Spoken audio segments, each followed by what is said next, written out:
Hello दोस्तों, I hope मैं आशा करता हूं कि आप लोग बहुत अच्छे होंगे, स्वस्थ होंगे। दोस्तों, आज के समय में एक बहुत प्रचलित बीमारी है। बीमारी नहीं बोल सकते हैं क्योंकि बहुत ज़्यादा क्रिटिकल नहीं है, लेकिन बाद में क्रिटिकल हो जाता है। तो दोस्तों, हम जिस टॉपिक पे बात करने वाले हैं उसका नाम है फिस्टुला, जिसे हम लोग भकंदर भी कहते हैं। दोस्तों, इसका तो खैर बहुत तरह के लोग इलाज उलाज करते हैं, लेकिन मैं तो यही हम अपने अनुभव के हिसाब से बताना चाहता हूं दोस्तों कि इसका फाइनली जो सॉल्यूशन है वो ऑपरेशन ही है।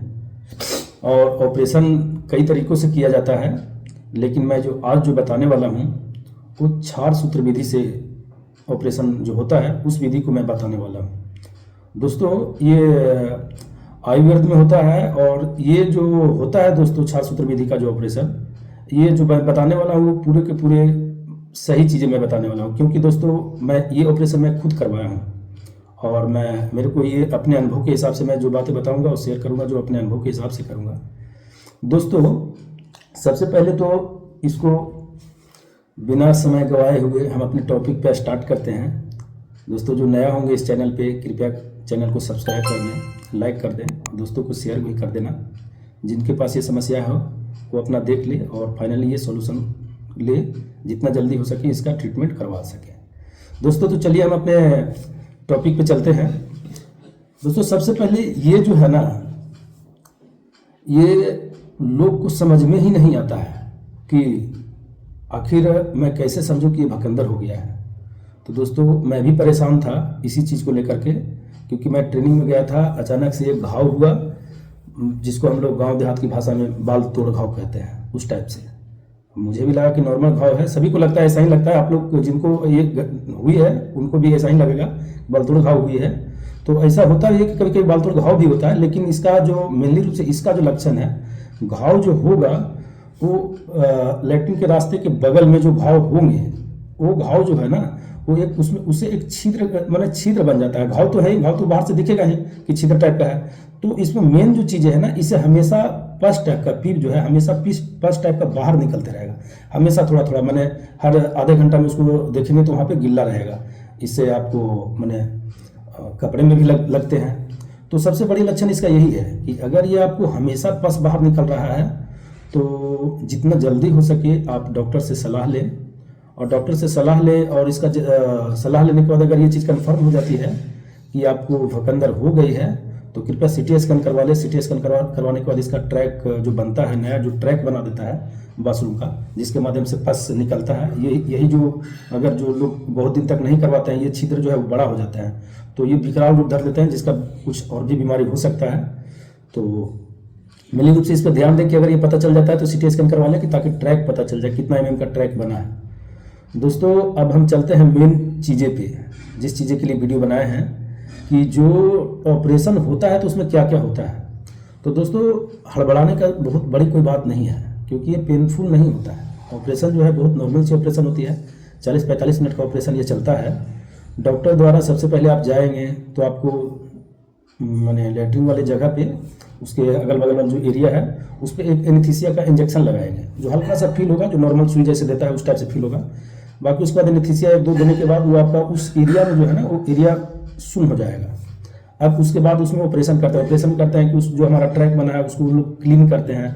क्लीन करने के बाद हम लोग जो प्रक्रिया अपना करते हैं डॉक्टर लोग, फिर उसके बाद उसमें एक धागा डाल करके अंदर की तरफ से बाहर की एक गेठी दे देते हैं। अब क्या होता है दोस्तों कि हम लोग जो चलते हैं, ये प्रक्रिया में ज़्यादा घबराने की कोई बात नहीं है, क्योंकि लगभग 40-45 मिनट का ऑपरेशन चलता है। उसके बाद आप खुद स्वयं खड़ा होकर के आप पैदल अपने से आ सकते हैं, कहीं कोई दिक्कत नहीं है। बस सिर्फ कृपया ध्यान दें खाली ये चीज़ें का कि बैठना, उस बल पे ज़्यादा जोर नहीं देना है, और नॉर्मल चलते रहना है, ताकि वो जो धागा जो देता है, धागा हिलते डुलते रहे। और जो अंदर से जो है ना, इस तरह से जो अंदर से जो हमारा ऐसे धागा जो दे देता है, अब धागा ये धीरे धीरे कटते हुए बाहर की तरफ खींचते हुए आता है। अब जो अंदर से ये बाहर से जो धागा जो कटते हुए आता है, धीरे धीरे करते करते करते बाहर की तरफ आ जाता है, तो इसको कट मार करके निकाल देता है। ये जो दोस्तों, ये जो ट्रैक जो भरने का प्रक्रिया है, लगभग 1 सप्ताह में लगभग 1.3 mm का ट्रैक भर जाता है। और जब आपको ऑपरेशन हो जाएगा दोस्तों, तो एक बार तो पहले क्षार सूत्र वाला धागा डाल देंगे, उसके बाद हर अगले वीक में आपको बुलाएंगे, अगले वीक में इसका ड्रेसिंग करेंगे, ये धागा निकालेंगे, फिर से वही प्रोसेस, एनेस्थीसिया का सुई इंजेक्शन देंगे, उसके बाद आपको ये धागा को निकालेंगे, दूसरा धागा उसमें डालेंगे। अब ये जो धागा है जो दोस्तों धीरे धीरे ये प्रक्रिया चलते रहेगी, जिसका जितना लंबा घाव है उतना दिन तक चलेगा, जिसका छोटा है उसका छोटा दिन तक चलेगा। मेरा बहुत छोटा था, लगभग मैंने 3 mm का ट्रैक था, तो लगभग 2 सप्ताह में हमारा क्लियर हो गया था। 2 से तीसरे सप्ताह में मेरा धागा को कट करके उसको फाइनल कर दिया था। तो दोस्तों अपना ट्रैक के हिसाब से अपना देख सकते हैं कि कितने सप्ताह लगेगा। लगभग 1.3 mm का ट्रैक के हिसाब से प्रति सप्ताह मैंने फील होता है, ये हिसाब से आप अंदाजा लगा सकते हैं। और लास्ट में जब फाइनल जाएंगे, फाइनल प्रोसीजर, तो आपका धागा जो कट जाएगा, तो धागा कटने के बाद जो प्रोसेस है दोस्तों, इसको ध्यान रखना है कि आपका जो एरिया है, जब धागा नहीं कटा है तो भी और धागा कट गया है तो भी, इस एरिया को बिल्कुल क्लीन रखना है।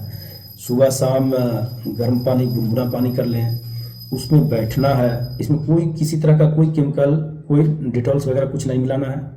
नॉर्मल पानी गुनगुना गर्म करना है, उसमें सुबह में बैठना है, लगभग 20 से 30 मिनट बैठिए गुनगुना पानी, जितना आप सहन कर सके। उसके बाद फिर शाम में 30 मिनट बैठिए। और दोस्तों ये सुबह शाम गर्म पानी में बैठिए। बाकी उसके बाद आपको डॉक्टर के द्वारा एक मलहम दिया जाएंगे, जिसको इस तरह से उंगली में ले ले और उसको अंदर से इस तरह से ऐसे कर करके लगाएं।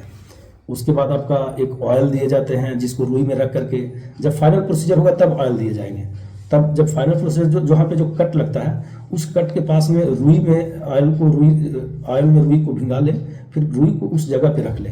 ये प्रक्रिया दोस्तों जब तक सही नहीं हो जाता तब तक रखना है। दूसरी चीज़, सबसे बड़ी बात है दोस्तों, कि ऑपरेशन के बाद जो लोग ऑपरेशन करवाए हैं उनको ये चीज़ें लगा रहता है, मुझे भी लगा रहता है कि उस एरिया में कहीं भी आसपास में कोई घाव हो या दर्द हो या कुछ भी हो, तो लगेगा फिर से दोबारा नहीं हो जा रहा है क्या। मन बार बार घूम को ही जाता है, लेकिन दोस्तों कोई घबराने की कोई बात नहीं है, ऐसा कुछ होता नहीं है। उसको जितना हो सके उसको क्लीन रखिए, सादा भोजन करिए, जितना ज़्यादा हो सके मसालेदार भोजन को अवॉइड करें। और जो दोस्तों ऑयल जो देता है, वो ऑयल को दोस्तों कोशिश करें कि जितना ज़्यादा हो सके, जब तक घाव नहीं भर जाता तब तक लगाते रहें, क्योंकि जो घाव है जो जख्म भरने में लगभग मान के चलिए दोस्तों 6 से 7 महीना तो लग ही जाते हैं, ज़्यादा भी लग सकते हैं, क्योंकि बाकी आपका सारी चीज़ें नॉर्मल रहेगी। जहाँ पे कट मार्क होता है वहाँ पे हल्का घाव भरने में समय लगता है, तो उससे कोई बहुत बड़ा इशू नहीं है, आपको किसी तरह का कोई परेशानी नहीं होगा। और दोस्तों मैं ये बताना चाहता हूँ कि इसमें जो दवाएं जो दी जाती है, मेनली रूप से जो दवा दी जाती है, वीडियो लंबा हो गया है, तो दोस्तों मैं कोशिश करता हूँ कि नेक्स्ट वीडियो में जो इसकी दवाइयाँ दी जाती है और ख़ास करके जो परहेज करना है और किस तरह से इस्तेमाल करना है, वो दोस्तों मैं अगले वीडियो में बताऊँगा। कृपया इस चैनल को लाइक सब्सक्राइब कर लें। मैं दोबारा बोल रहा हूँ इसलिए कि दोबारा जब वीडियो बने तो आपके पास चला जाए। और दोस्तों मेनली रूप से ध्यान रखना है, क्लीन रखना है, और ज़्यादा घबराने की कोई बात नहीं, घबराना बिल्कुल नहीं है, नॉर्मल है, पेनफुल नहीं होता है। ऑपरेशन बहुत सुचारू और बहुत अच्छे ढंग से हो जाता है, आधुनिक युग है, सारे तरह का सिस्टम अवेलेबल है, तो कोई दिक्कत नहीं है। जो लोग ऑपरेशन नहीं करवाए हैं बेहिचक होकर के जाइए, ऑपरेशन करवाइए, और जितना जल्दी हो सके उतना जल्दी करवा लीजिए। और ज़्यादा लेट करेंगे तो दोस्तों ये ट्रैक बड़ा हो जाता है, जब जितना ज़्यादा ट्रैक बड़ा होगा तो दिक्कत बढ़ती है। धन्यवाद दोस्तों, अगला वीडियो देखने के लिए चैनल को सब्सक्राइब कर लें। धन्यवाद।